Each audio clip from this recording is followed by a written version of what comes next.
today my guest is Chris Woodruff. Chris, welcome back to the show.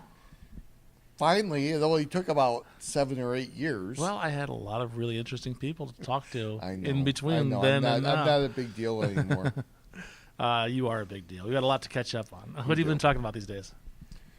Oh, let's see. I do courses for lynda.com. Oh, which I is- work for the company that owns I know. lynda.com. So it's lynda.com, then linkedin.com, then microsoft.com.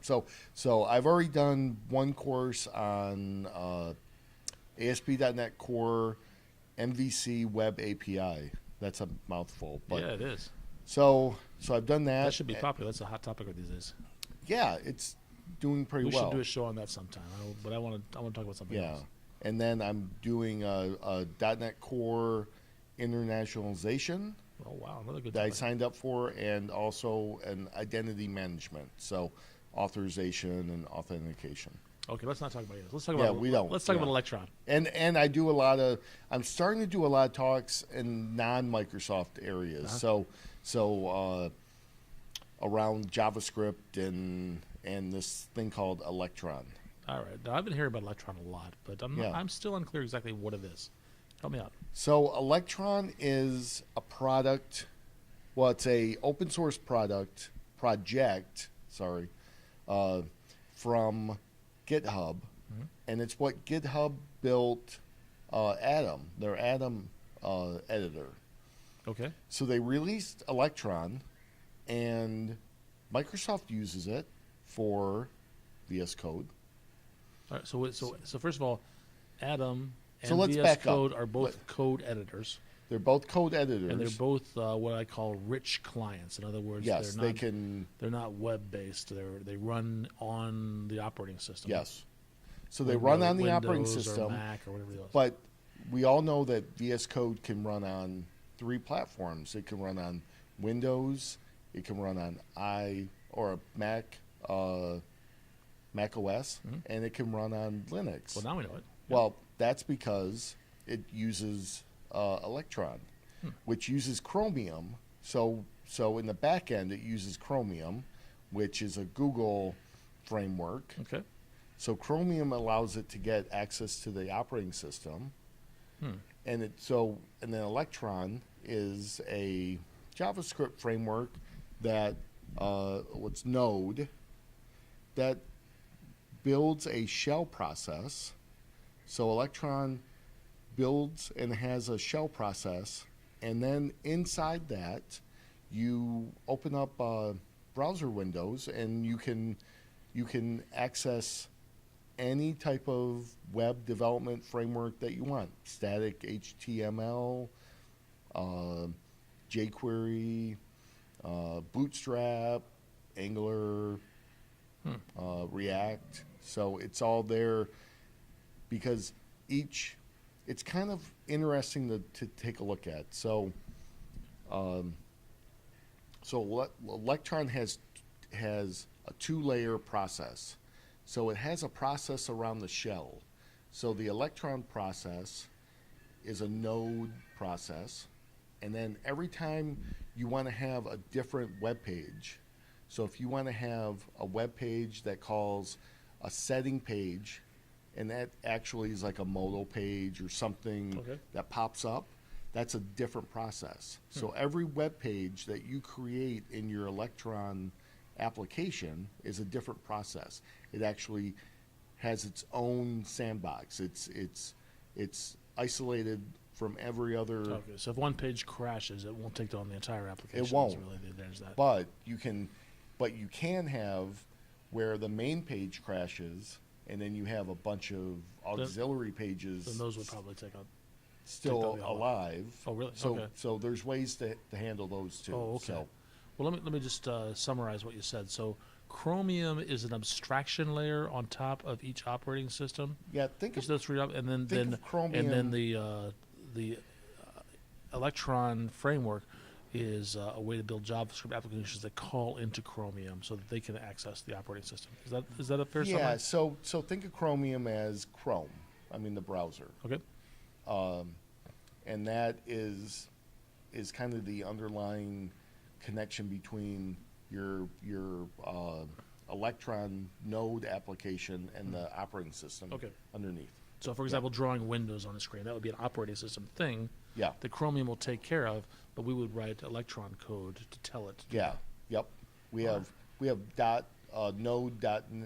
Node.js code that we call that does that for us. So it's kind of without taking a look at the code, it's kind of hard to describe. We'll look at code, but I do want to. It's pretty obvious that it must be pretty powerful because Atom and VS Code are both very powerful tools. Yeah. There's a lot of functionality built into them, and the fact that it runs both on multiple platform, multiple operating systems is a big deal. Can you walk us through the process of creating an application in Electron? Yeah, so every Electron application has a main.js. Okay, And it's a node file, that's the starting point of the application. and that's a starting point. So if anyone knows Node, we do a require Electron, which brings in the Electron package into the Node application, and in there we create the app, which is our shell process, which is our Electron application. And in there, we have a lot of different events that we can call. So we can call ready, we can call crashed, we can call unresponsive, we can call exception, unhandled exception. So So there's lots of these are events handlers. yes. Okay. So they're node functions that get called based on events. Okay. And these get called, and we can run through code. So on the ready, once the Electron application code, the shell process code, is done standing up, we can call ready to then go out and actually create everything inside the Electron application. You say So- inside. Are we talking about other child windows? Is that, Yes. All right. So remember I said that there's the shell process and then there's browser window processes. So once the shell process stands up, then we call and we run through our code to go out and point to web pages or React applications or Angular applications that we have built into our Electron Interesting. project. So then it becomes very similar to the process of building a web application. Then it becomes just like it. Except we can fall back on the Electron, and we can call Electron to do things like open a file explorer Oh, wow. and a save dialog and a print dialog. Access the camera maybe on the Yes. device? Access cameras, access microphones. Wow. Yeah, so that's what we're really doing is we're leveraging. It's kind of best of both worlds. We can have our cake and eat it too. We're building our web applications like we do in great ways. Like, you know what, React is a good, Angular 2 is a great way to build web applications. You can do that. This is really nice if you've already And got we- those skill sets, those Yes. JavaScript skill sets, and you want to start building And rich client apps. And Electron has this thing called DevTools. You can incorporate DevTools into your Electron application and have the Chrome DevTools These are like the F12 tools, like the debug exactly and, inside your see variables. application. So they will actually show inside your application, and you can debug your application, not the Electron application, but the browser window, your web application. You can debug that using your the Chrome tools. What's the when I'm doing the development? What IDE am I using? Anything. So I could use VS Code, for example. So in my demonstration I did today at CodeMash, I use VS Code. That's your preferred editor. Yes. Okay. And if you go out to the Electron site, which is electron.atom.io, they have um, they have web pages that will walk you through setting up debugging in VS Code and debugging in Atom. Hmm. And so what you do is you add a new configuration to launch.json inside your .vs Code directory in your project. And if anyone has used VS Code, there's a debug area. Yep. And you can have multiple configurations. I see. And in there, they give you the ability to debug not only the web application, but the shell process. Now, everything is you're really debugging the shell process, because you can't get into, you're really going to use the Electron dev tools or the Chrome dev tools to debug your actual web pages inside Electron. But if you want to debug all the code from your shell process, then that's where we can debug that within VS Code. And that's the Node.js code. I see. So now if we're going to use the Chromium to access parts of the operating system, what about other things that we want to be able to do that JavaScript just doesn't do natively? Can we add extra libraries? Are there packages or something like that we can add? So you can and you can't. You pretty much, from my experience, you pretty much go through what Electron gives you. So Electron abstracts away a lot of the underlying Chromium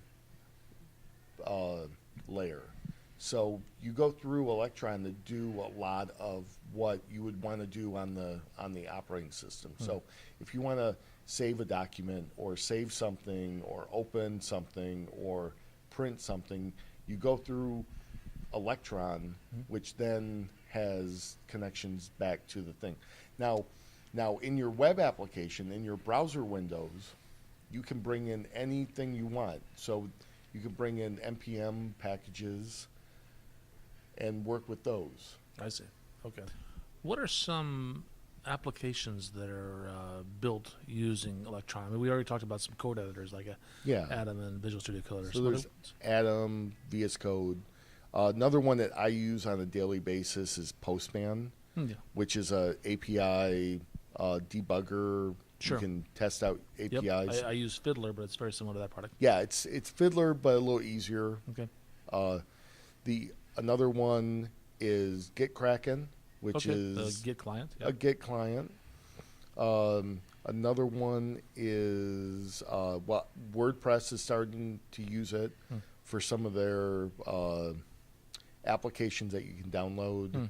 So there's lots of different things that you can use it for. Yeah, you're limited by your imagination. It sounds there's like. a ton of applications. Most of them are not like household names, but there's a lot around. I will say a lot around sound, like audio. There's a lot around, and they're mostly. I will be honest. Most of them are just developed and just packaged for Mac OS. I see. So just because you can make a cross-platform application, some people choose not to. Yes, they do. Well, I'm going to write the next awesome Electron app, and I want the world to see it. After I write it, what steps do I need to take to get it out to the world? Yeah, so there's a package, NPM package out there called Electron-Packager. Okay.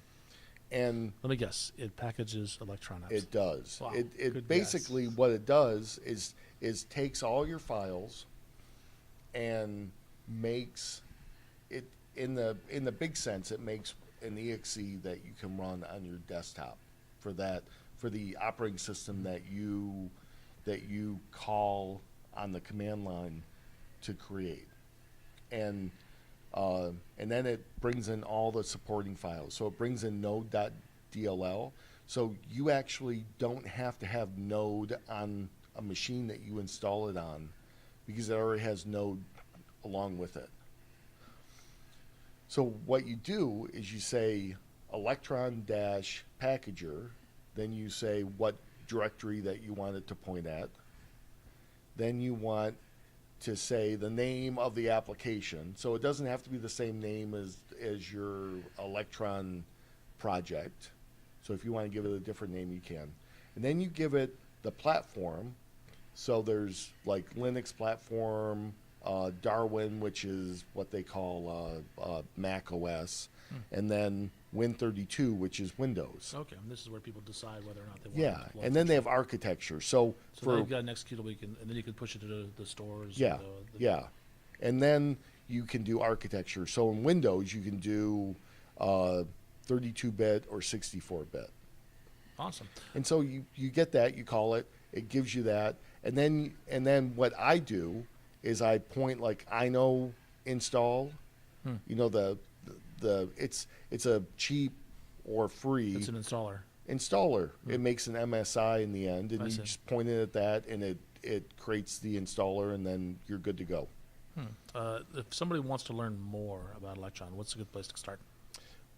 Well, I think I talked about it before. If you go to the Electron .atom. Something. Yeah, electron.atom.io, Okay.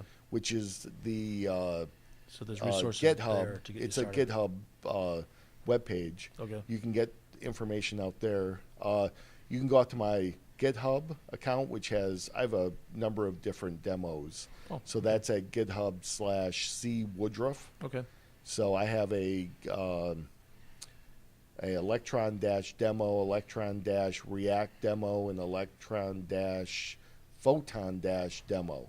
And Photon is a visual control toolkit that you can import into your web application that will allow you to have nice looking controls that look like desktop controls. Interesting. Chris, thank you very much. Thank you.